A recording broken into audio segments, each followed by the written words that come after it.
Hoy en Frost TV vamos a desmitificar a Slipknot. Acompáñenme. Bueno, les voy a contar una experiencia personal con lo que fue el new metal, Slipknot, Korn y bueno, las primeras bandas que fueron apareciendo del estilo.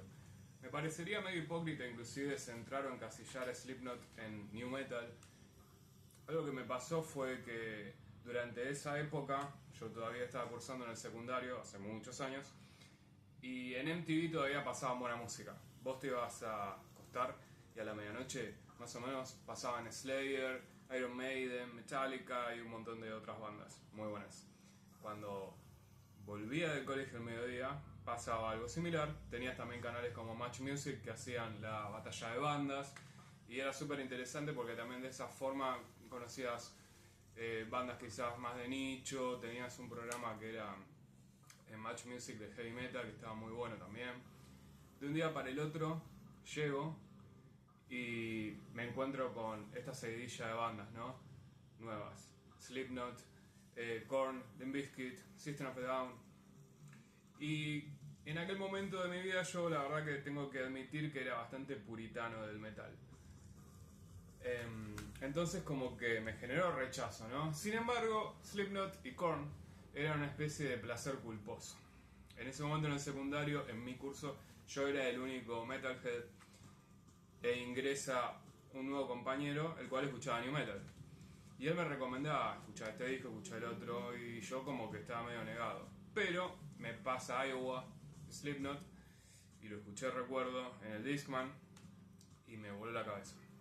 Creo que es clara la influencia de Mr. Bungle en Slipknot, eso sobre todo se nota en este, que es un bootleg del primer EP o disco que sacaron ellos, que obviamente no está reconocido en forma oficial, es una especie de proto-Slipknot, pero la verdad que para mí es bastante interesante. En la mitad del disco se nota muchísimo la influencia de Mr. Bungle o bandas como Faith No More sobre Slipknot, y además es algo que ellos han confesado, no es un secreto.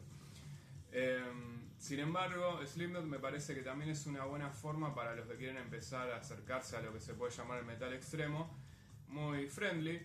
Es una forma también súper agresiva, pero a la vez accesible de escuchar el death metal. Quizás tiene influencias de otros lados, pero no podemos dejar de admitir que son muy buenos músicos. Para mí, mi favorito es y será siempre Joey Jordison y Paul Gray, que fueron dos pilares para la banda. La verdad que estoy en desacuerdo con todo lo que estuvo pasando en ese último tiempo, donde bueno, Paul Gray no fue asistido por sus adicciones, lo dejaron de lado. Él era uno de los principales compositores para la banda, súper importante, y se nota mucho también cuando él no estaba más. Luego nos quedó Joey Jordison, que era miembro fundador, y para mí es uno de esos tipos que, bueno, de hecho la razón por la cual yo me metí en Slipknot era por Joey.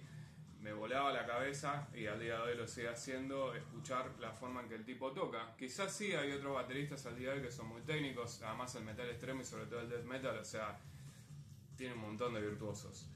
Sin embargo, Joey tiene esta cuestión tan particular y no por nada ha tocado en bandas como Satyricon, que es una terrible banda de black metal, y también ha contribuido en otras. De hecho, Joey Jordison más bien tuvo una banda que se llamaba Sinsaenum, que es un Dream Team, donde tenemos a miembros de Mayhem, de Creator, la cual la recomiendo un montón.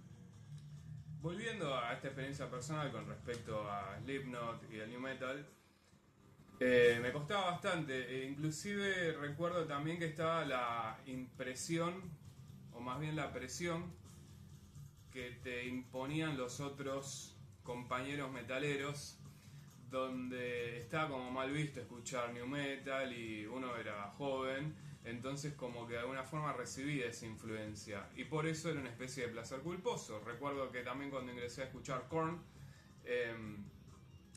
escondía los CDs abajo de la cama, o sea, literal. Después obviamente todo eso me importó nada. De hecho tengo un tatuaje de Korn en el pecho y tengo a Joey Jordison tatuado en la espalda. Pero me parece cualquiera esta cuestión tan puritana que a veces maneja el metal.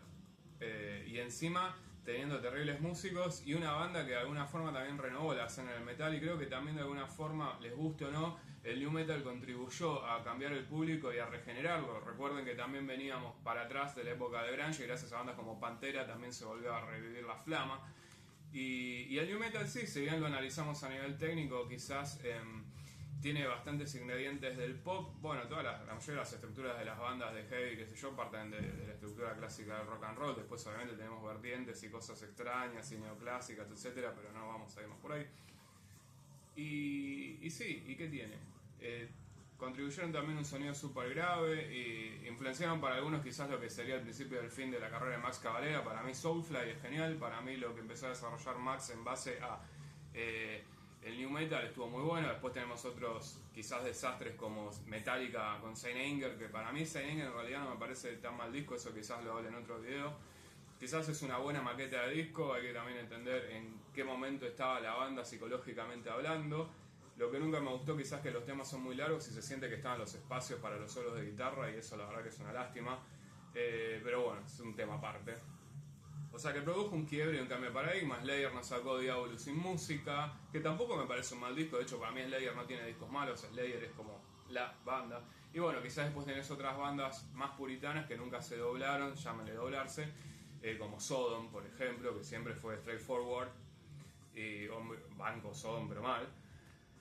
Y bueno, volviendo otra vez al New, nos encontramos con esto, ¿no? Que fue como un cambio de paradigma muy fuerte en el heavy metal, sobre todo para las corrientes más puritanas, pero recordemos que esas mismas son también las que les generaba rechazo el thrash o Metallica y demás cuando aparecieron porque querían sonidos más tradicionales. Digamos que siempre estas rupturas causan estos sacudones que para algunos es algo negativo, para otros positivo, pero creo que con el pasar del tiempo lo que comencé a notar es que estos pibes de nuevas generaciones empezaron a adoptarlo y Slipknot es una especie de rock band, chicos, porque ya tiene más de 2 décadas.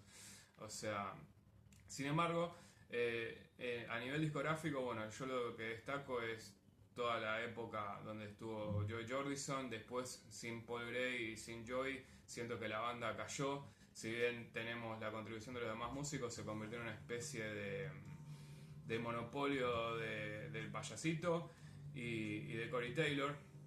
Corey me parece un terrible cantante, obviamente. Sin embargo, creo que había una disputa ahí entre él y Joey, porque Joey quería llevar la banda más hacia el metal extremo y Corey Taylor quería darle más el sabor de Stone Sour, que justamente es lo que comenzó a pasar en los últimos discos. Entonces tenés también discos que son medios híbridos como All Hope Is Gone, que me encanta. Sin embargo, podés notar ahí ya la ruptura y en lo que estaba pasando en la banda, en la interna de la banda, ¿no? Sin embargo, no deja de ser un gran disco. Después también fue malísimo lo que le hicieron a Joey,